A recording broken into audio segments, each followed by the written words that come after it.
I wish to make our position plain beyond any matter of doubt as regards the African continent. We in Nigeria appreciate the advantages which the size of our country and of its population give us, but we have absolutely no aggressive intentions. We shall never impose ourselves upon any other country and shall treat every African territory, big or small, as our equal, because we honestly feel that it is only on that basis of equality that peace can be maintained in our continent.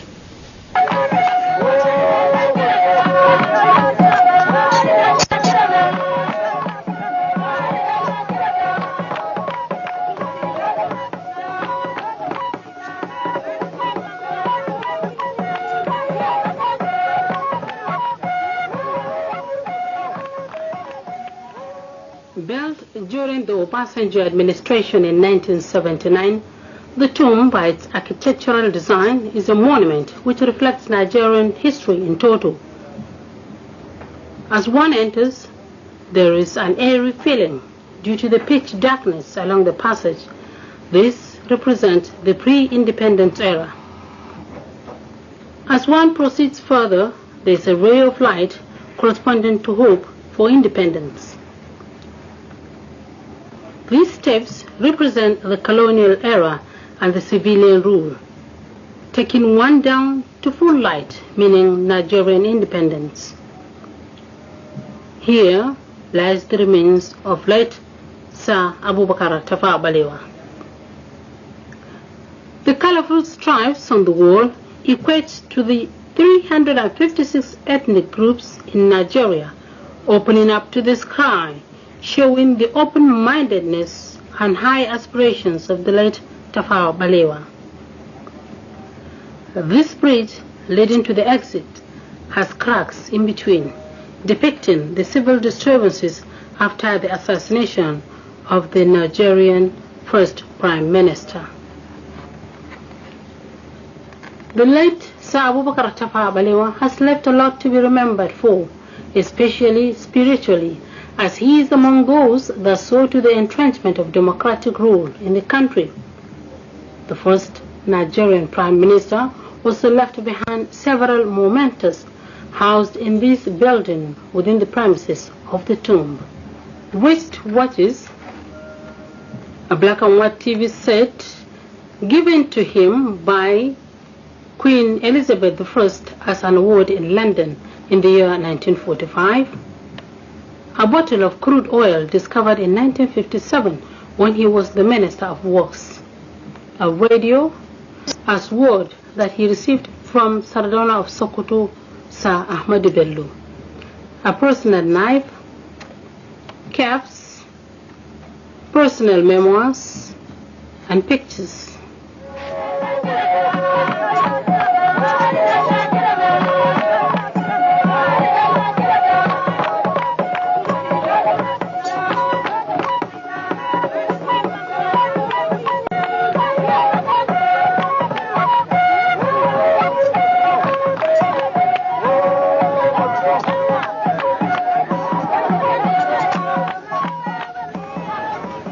Born in Tafawa Balewa town in 1912, his father, Malam Yakubu, popularly known as Danzala, was said to have migrated from Zala village near Bauchi. The town, Tafawa Balewa, is just about 80 kilometers away from the state capital. Purji, as the locals call it, or Tapara Balere in Fulfulde language, meaning the Black Rock, is where the name Tafawa Balewa was derived from, and from atop one can see the beautiful setting of the town Tafawa Balewa. Also by this Black Rock is a river, a tributary of River Gongola, where the late Sir Abubakar Tafawa Balewa spends his leisure time. The ruins of his ancestral home still exist in Tafawa Balewa town, with trees he planted still standing tall and aiming higher towards the sky. This premises in the heart of Tafawa Balewa used to house the Prime Minister's elementary school.